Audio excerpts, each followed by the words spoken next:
ইসলামের বাংলাদেশ করতে আপনারা রাজি আছেন? রাজি আছেন? যদি আবার যদি সামনে রাস্তায় নামতে হয়, আবার যদি রক্ত দিতে হয়, আবার যদি রংপুর আবুসাইদের ভূমিকা পালন করতে হয়, আবার যদি মাথায় কাপড়ের কাপড় বাঁধতে হয়, প্রস্তুত আছেন তো? প্রস্তুত আছেন তো?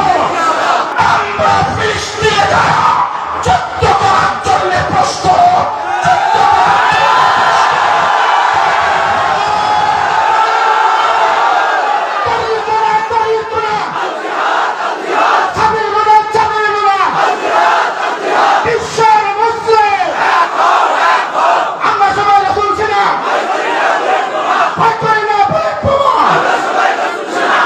বাইতুল মুকাদ্দাসকে আমাদের উদ্ধার করতেই হবে। বাইতুল মুকাদ্দাসকে মুসলমানের হাতে আনতেই হবে। ফিলিস্তিনের মুসলমানদেরকে উদ্ধার করতেই হবে। ফিলিস্তিনের মুসলমানদের স্বাধীনতা আনতেই হবে।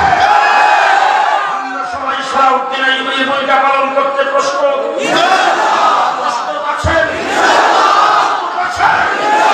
আমরা সবাই একজন সালাউদ্দিন আইয়ুবীর ভূমিকা পালন করব।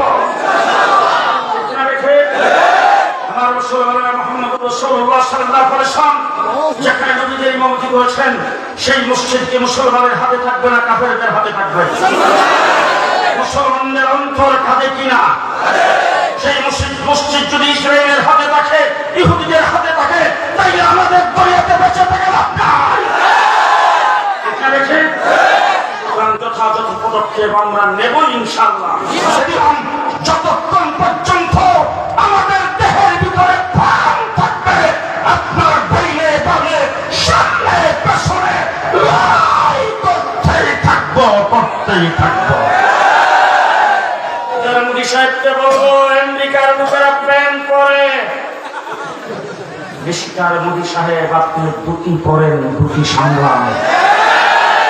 বাংলাদেশের মুসলমানদেরকে নিয়ে বেশি সরকারের প্রধানমন্ত্রী হাসিনাকে কুলে বসে ষড়যন্ত্র করবেন, পিটায়া তক্তা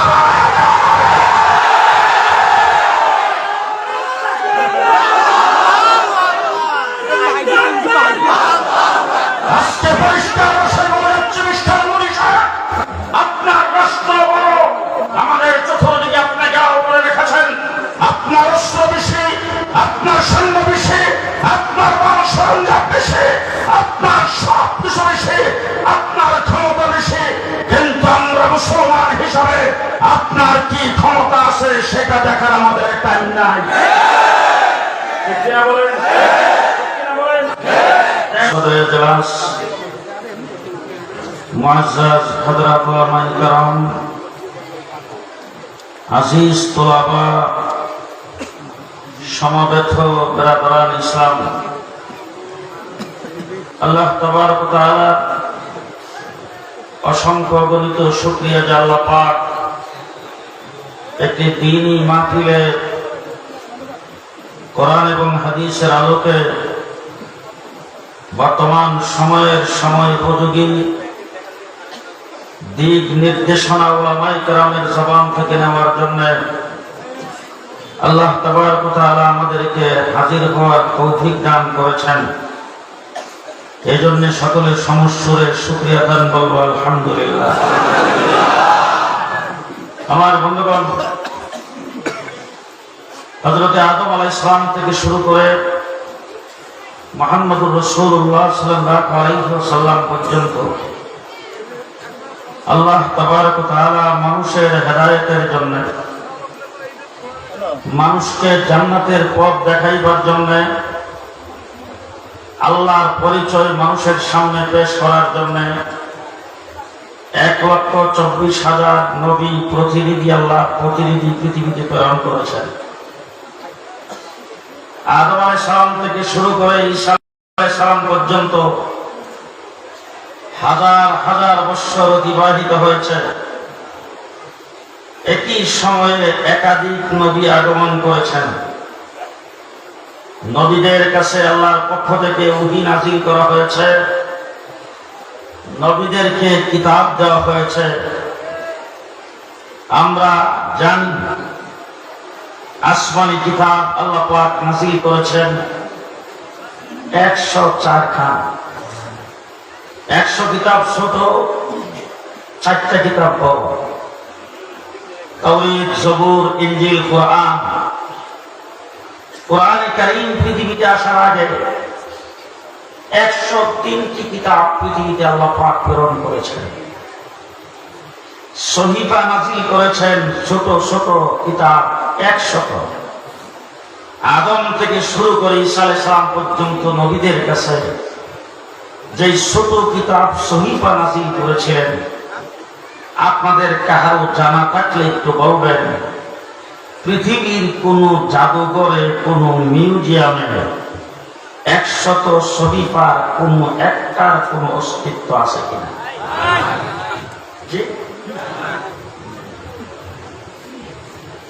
আমার বাংলাদেশে অনেক পুরানো পুরানো জিনিস আছে। পৃথিবীর বিভিন্ন দেশে আমি কিনছি। ইতালিতে যাওয়ার পরে সেখানে জাদুঘরে যখন গেলাম, ঈসা আলাইহিস সালামের ব্যবহৃত জিনিসও সেটার ভিতরে আছে। লন্ডনে পৃথিবী বিখ্যাত জাদুঘর মিউজিয়াম, সেটার ভিতরে যায় দেখেছি অনেক হাজার হাজার বছর আগের জিনিসপত্র আছে। কিন্তু পৃথিবীর কোথাও আজ পর্যন্ত কেউ দেখাইতে পারবে না 100 সহিফা কোন একটা কিতাবের কোন একটা অক্ষর কোথাও সংরক্ষিত আছে। আছে? জবুর কিতাব নাযিল করেছিলেন আল্লাহ পাক হযরত দাউদ আলাইহিস সালামের কাছে। আজকের গোটা পৃথিবীতে জবুরের কোন অস্তিত্ব নাই, তার একজন অনুসারীও নাই। আছে? আজকে তাম পৃথিবীতে সন্ত্রাসের রাজত্ব কায়েম করেছেন ইহুদি সম্প্রদায়। গোটা পৃথিবী তাদের সন্ত্রাসে আজকে আতঙ্কিত। গুটি কয়েক ইসরায়েলি ইহুদি ফিলিস্তিনি মুসলমানদের উপর নির্যাতনের স্টিম রোলার চালিয়েছেন। পৃথিবীকে আজকে মর্মাহত করেছেন, আতঙ্কিত করেছেন। যে ইহুদি সম্প্রদায় তাদেরকে চ্যালেঞ্জ করে বলতে চাই, তোমরা ঈসা আলাইহিস সালামের নবুয়তের দাবিদার, উম্মতের দাবিদার, তাওরীতের অনুসারী বলে দাবি করো। বাবার বেটা হলে পৃথিবীর মানচিত্রে হযরত মূসা আলাইহিস সালামের কাছে যে তাওরীত কিতাব নাযিল হয়েছিল তার একটা কপি দেখাও।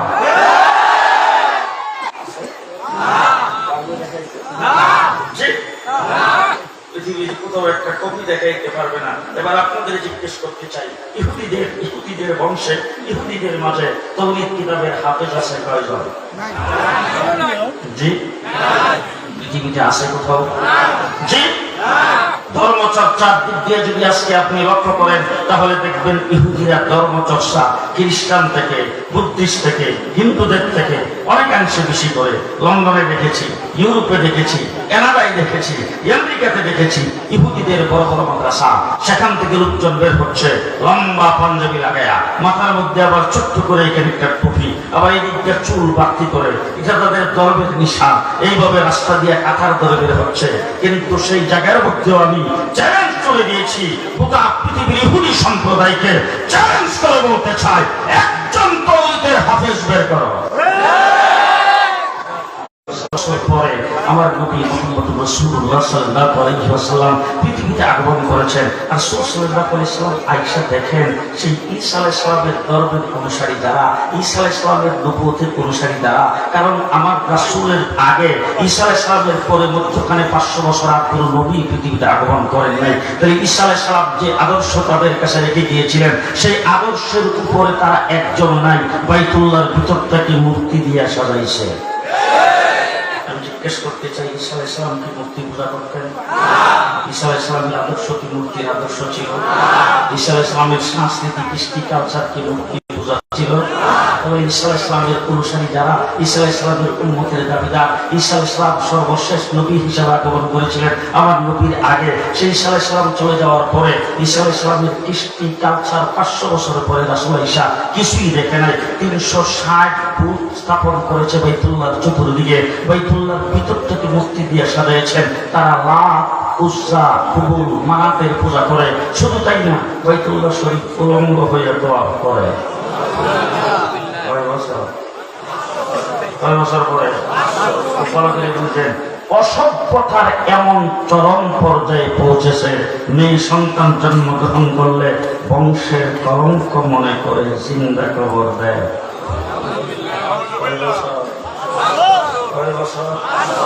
500 বছর পরে রাসূল পৃথিবীতে আগমন করে দেখলেন ঈসা আলাইহিস সালামের কাছে যে আল্লাহ পাক ইনজিল কিতাব দিয়েছিলেন তার একজন হাফেজও নাই, ইনজিল কিতাবের কোনো কপিও নাই। আজকে আপনাদের এই রংপুরে বোধ হয় 2-4টা আছে, হাফেজ তো মনে হয় 20 আছে। ইনজিল কিতাবের একজন হাফেজ আছে পৃথিবীতে? আছে পৃথিবীতে? এবার আমি জিজ্ঞেস করতে চাই, গোটা পৃথিবীতে বর্তমানে মাতবর কে? আমেরিকা। কে? গোটা পৃথিবীতে বর্তমানে মাতবর হলো আমেরিকা। আমেরিকা একটি বিশাল রাষ্ট্র, এক মাথার থেকে আরেক মাথায় বিমানে যাইতে 16 ঘন্টা লাগে। এত বড় বিশাল রাষ্ট্রের মালিক আমেরিকার ডলার ছাড়া পৃথিবী চলে না। আমার বাংলাদেশে এলচি খুলতে পারেন আমেরিকার ডলার ছাড়া, আমার বাংলাদেশ অচল আমেরিকার ডলার ছাড়া। পৃথিবীর ধরায় আজকে আবদ্ধ করে ফেলেছেন, ডলার ছাড়া পৃথিবীর ব্যবসা বাণিজ্য সব অচল। ডলারের মধ্যে যারা দেখায় বাহাদুরি, যারা দেখায় অস্ত্রের বাহাদুরি, যারা দেখায় পৃথিবীর সমস্ত রাষ্ট্রে যারা আঙ্গুল দুঃখের মধ্যই করে, তাদেরকে চ্যালেঞ্জ করে বলতে চাই, ডলার আছে, ক্ষমতা আছে, মাতবরি আছে, তোমাদের ধর্মগ্রন্থের একজন হাফেজ নাই।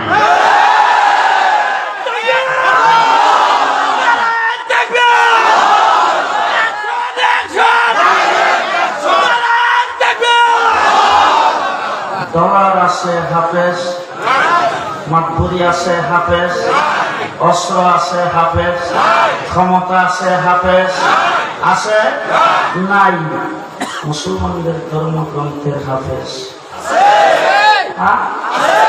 শুধু তাই না, হযরত ঈসা আলাইহিস সালামের কাছে যে ইনজিল কিতাবটা নাযিল হয়েছিল, আমি গোটা পৃথিবীর খ্রিস্টানদেরকে চ্যালেঞ্জ করে বলতে চাই, লন্ডনে সেমিনার হয়েছে, সেখানে প্রবন্ধ পাঠ করার যে ব্যক্তিটা ছিল তিনি একজন খ্রিস্টান, ওখানকার উচ্চ শিক্ষিত, তিনি এক কলেজের প্রফেসর, তিনি আসছেন প্রবন্ধ পাঠ করার জন্য, ইংরেজিতে প্রবন্ধ পাঠ করেছেন বড় তত্ত্ববহুল। সেই জায়গার ভেতরে কয়েকজন আলোচক ছিলেন খ্রিস্টান, ওখানে আমি বক্তব্য রেখেছি, সেই বক্তব্যে আঙ্গুল উঁচা করে তাদের দিকে দেখায় বলেছি, আপনাদের ধর্মগ্রন্থের একটা মেইন কপি যেটা হযরত ঈসা আলাইহিস সালামের কাছে নাযিল হয়েছিল, একটা কপি একটু মেহেরবানি করে দেখান। আমি জিজ্ঞেস করতে চাই, আমার কোরআন শরীফ কোন ভাষা? আরবি ভাষা। আরবি ভাষা পৃথিবীর কোথাও নাই তো? জি, পৃথিবীর এমন কোন মানুষ আছে যে মানুষ আরবি ভাষায় কথা বলে? এমন কোন দেশ আছে যে দেশের রাষ্ট্রভাষা আরবি? আছে। সৌদি আরবের ভাষা কি? আরব আমিরাত, কাতার, কুয়েত, বাহরাইন, মিশর, জর্দান, পৃথিবীর মিডল ইস্টের একটি বিশাল অংশ, বিশাল রাষ্ট্র, বিশাল অংশ আরবি ভাষায় কথা বলে, কোরআনের ভাষায় কথা বলে। আমার কোরআন যেই ভাষায় নাযিল হয়েছে, এই ভাষা পৃথিবীর বিশাল একটি অংশে বলবত আছে, সেখানকার মানুষ আরবি ভাষায় কথা বলে। পৃথিবীর খ্রিস্টানদেরকে চ্যালেঞ্জ করে বলতে চাই, ঈসা আলাইহিস সালামের কাছে যেই ভাষায় ইনজিল কিতাব নাযিল হয়েছিল, বাবার বেটা হইলে সেই ভাষাটা পৃথিবীর কোন জায়গায় দেখাও।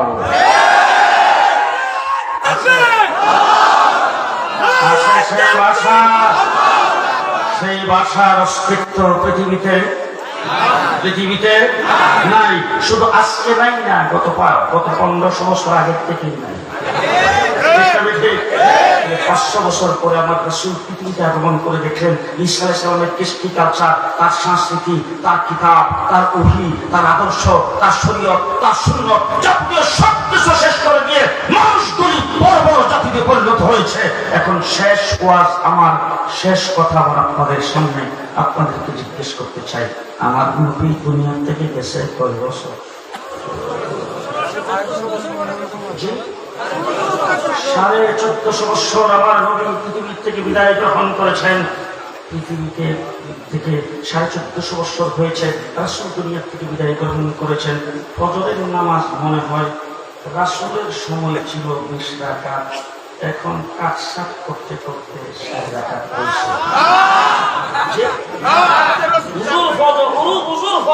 আমার নবীর যুগে ছিল 40 টাকা, এখন আছে 60। ফরজ রাসূলের যুগে ছিল 41টা, এখন রয়েছে 60টা। বলেন বলেন জি। হুজুর ফরজ আমার নবীর যুগে ছিল কয়টা? তায়াম্মুমের ফরজ আমার নবীর যুগে ছিল কয়টা? গোসলের ফরজ আমার নবীর যুগে ছিল কয়টা? মাগরিবের নামাজের ফরজ 3 রাকাত নবীর যুগে ছিল, এখন পর্যন্ত আছে। নামাজের মধ্যে রাসূল যা পড়তেন আমরা এখনো পড়ি। রাস্তায় সালাম যেইভাবে রাসূল দিতেন আমরা সেইভাবে দেই। মানুষ যখন রাস্তা দিয়ে হাঁটে রাস্তার ডান পাশে দিয়ে হাঁটা সুন্নত রাসূলের যুগে ছিল, সাহাবায়ে কেরামের যুগে ছিল, এখনো আছে। আল্লাহর নবী 1450 বছর হয়েছে দুনিয়া থেকে বিদায় হয়েছে, ইসলামের সামান্য পরিবর্তন হয় নাই, কিয়ামত পর্যন্ত হবে না।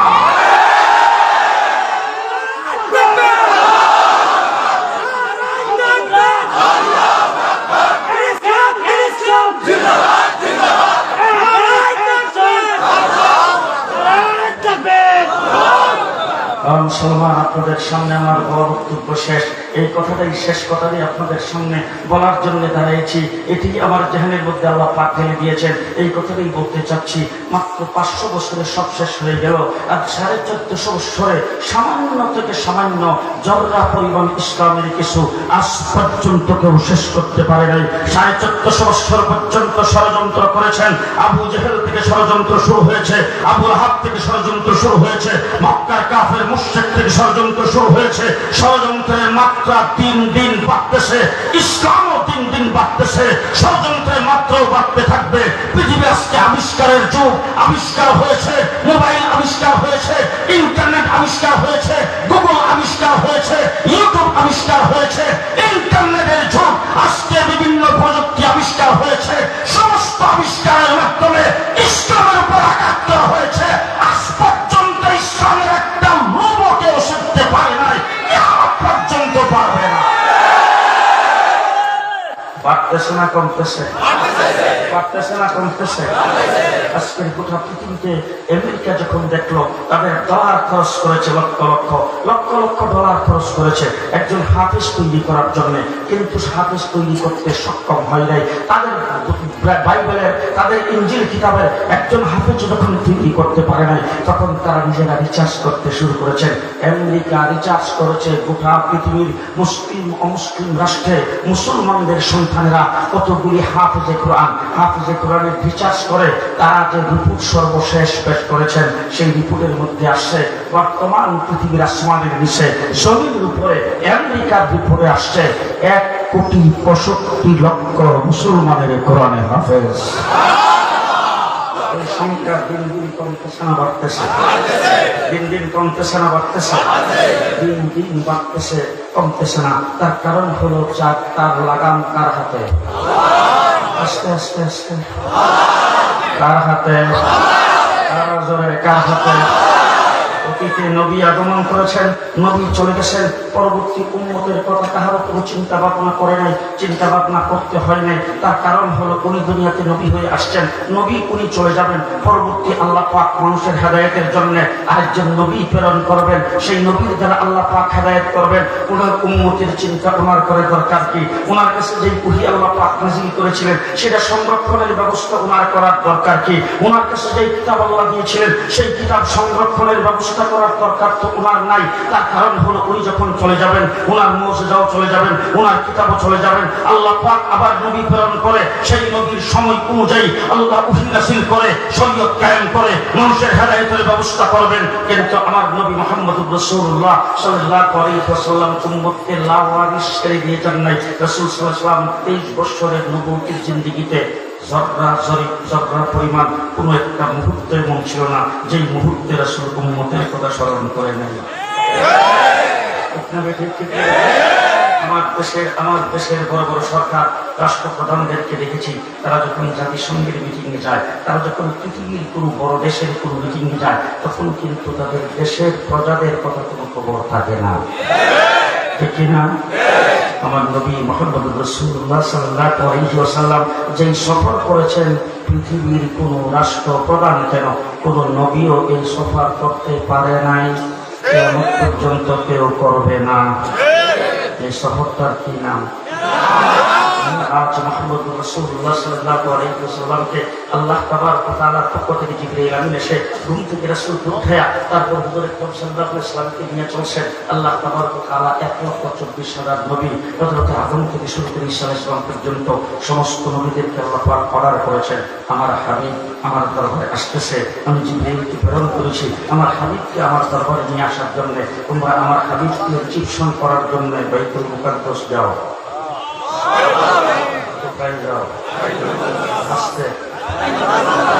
বেশি বয়স্ক হওয়ার কারণে মনে হয় আদম আলাইহিস সালাম সেখানে ছিলেন না। আস্তে করে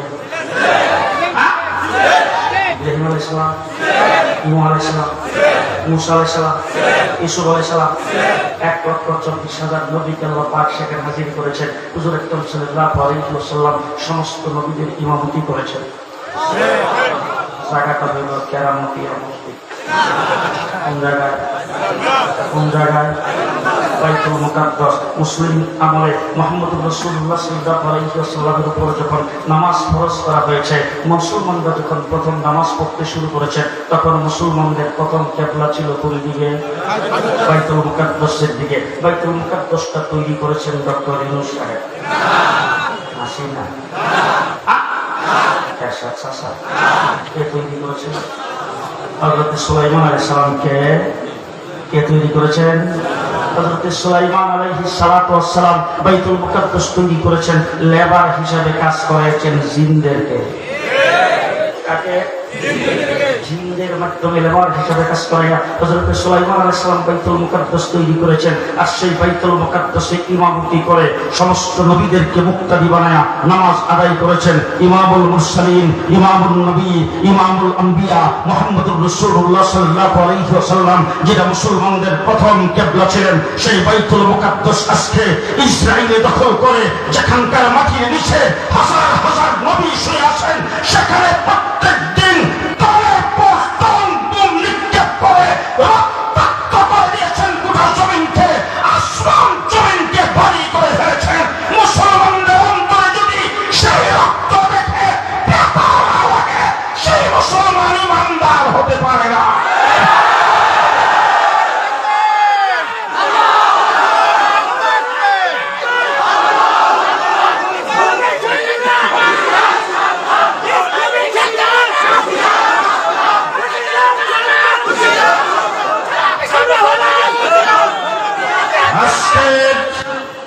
আজকের এই জনসমুদ্র থেকে আমি পরিষ্কার বলতে চাই, সরকারি কোন গোয়েন্দা যদি এখানে থাকেন, আন্তর্জাতিক লেভেলের কোন গোয়েন্দা যদি এখানে থাকেন, কোন সাংবাদিক কোন ইউটিউবার যদি থাকেন, আমার কথা রেকর্ড করে পৌঁছে দিবেন। বিশ্বের মুসলিম রাষ্ট্রগুলি যদি আজকে একটা ঐক্যবদ্ধ হয়, সবাই যদি ঐক্যবদ্ধ হয়, এক আওয়াজ উঠায়, আমরা পৃথিবীর মুসলমানদের পক্ষে ইসরায়েলের পাতলা পায়খানা আজকে রাত্রেই শুরু হবে। কিন্তু আজ মুসলমান সেই পদক্ষেপ নিতে পারে নাই। মুসলিম রাষ্ট্রগুলির রাষ্ট্রপ্রধান আজকে নিশ্চুপ। কি কারণ? কারণ হল গত 16 বছর বাংলাদেশে যারা নির্যাতন নিষ্ঠুর চলেছে, বাংলাদেশে যারা দিনের বুকের হাতে করে এই দেশের মানুষকে যারা চিহ্নি করে দেশটাকে যারা জলখানায় পরিণত করেছিলেন, কাশ্মীরের মুসলমানদের উপর যখন নির্যাতন হয়, তখন তারা এসি রুমের ভিতরে বসে বলছে এইটা ভারতের আভ্যন্তরীণ বিষয়। আমি বলতে চাই, এটা কি ভারতের আভ্যন্তরীণ বিষয় নাকি মুসলিম উম্মার বিষয়? এটা ভারতের আভ্যন্তরীণ বিষয় নয়, এটা মুসলিম উম্মার বিষয়। পরিষ্কার ভাষায় বলে দিচ্ছি, আমেরিকা সহ ইসরায়েল সহ পৃথিবীর বাতের শক্তি আমাদেরকে যে দুর্বল ভাবতেছ, রাষ্ট্রপ্রধানগুলির সাথে তোমরা আঘাত করে যে রকম মুসলিম মিল্লাতের মুজাহিদ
শুনে তাহলে আপনি বাংলাদেশে ঘোষণা দেন আমরা ফিলিস্তিনে যারা যুদ্ধ করার জন্য প্রস্তুত।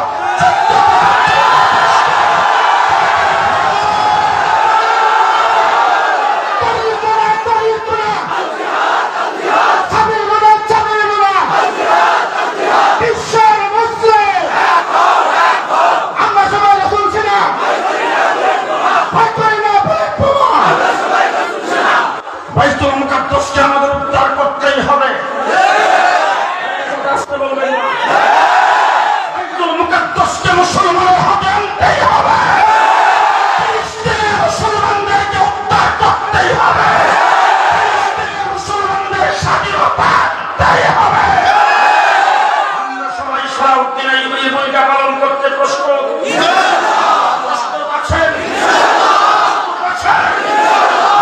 সবাই একজন সালাউদ্দিন আইয়ুবীর ভূমিকা পালন করব। আমার রাসূলুল্লাহ মুহাম্মদ রাসূলুল্লাহ সাল্লাল্লাহু আলাইহি ওয়াসাল্লাম যেখানে নবীদের ইমামতি করেছেন সেই মসজিদকে মুসলমানের হাতে থাকবে না, কাফেরদের হাতে থাকবে।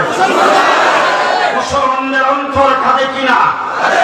সেই মসজিদ যদি ইসরায়েলের হাতে থাকে, ইহুদিদের হাতে থাকে, তাইলে আমাদের দুনিয়াতে বেঁচে থেকে লাভ নাই।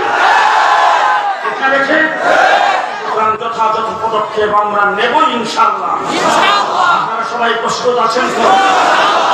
মুহাম্মদ রাসূলুল্লাহ সাল্লাল্লাহু আলাইহি ওয়াসাল্লাম সেখানে সমস্ত নবীদের ইমামতি করে হুজুর আকরাম সাল্লাল্লাহু আলাইহি ওয়াসাল্লামকে উঠতে জগতে উঠতে শুরু করলেন। হযরত জিবরাইল আমিন 7টা আসমান পাড়ি দিয়ে সিদরাতুল মুনতাহা, সেখানে যে জিবরাইল আমিন আর যাইতে পারলেন না, আল্লাহ নবী একাই সেখানে গমন করেছেন। রাহবর হয়েছেন স্বয়ং আল্লাহ, যাইয়া বসছেন দুইজন বৈঠকে। আমার কিছুদিন আগে আমার বাংলাদেশের অন্তর্বর্তীকালীন সরকারের প্রধান চীনের রাষ্ট্রপ্রধানের সাথে বৈঠক করার জন্য গিয়েছেন। পেপার পত্রিকায় দেখলাম আমার দেশের যিনি রাষ্ট্রপ্রধান অন্তর্বর্তীকালীন সরকারের প্রধান, ওনার সাথে বাংলাদেশ থেকে একটা বিশাল বহর প্রতিনিধি দলের সদস্য হিসাবে সেখানে গিয়েছেন। আমার দেশের রাষ্ট্রপ্রধানের সাথে যখন চীনের রাষ্ট্রপ্রধান যখন বৈঠকে বসেছেন, তখন আমরা পেপার পত্রিকায় দেখেছি চীনের রাষ্ট্রপ্রধানের সাথে প্রায় 31 জন প্রতিনিধি বসেছেন। ঠিক কিনা? একজন হলেন রব্বুল আলামিন, আরেকজন রাহমাতুল লিল আলামিন, একজন খাতামুন নবিয়্যিন, আরেকজন হলেন স্বয়ং আল্লাহ। দুইজন আল্লাহ পাকের আরশে বৈঠকে বসছে। প্রতিনিধি দলের সদস্য এক এক পক্ষে কয়জন? বডিগার্ড ঘরে আছে, ঘোষক, লেখক, স্বেচ্ছাসেবক,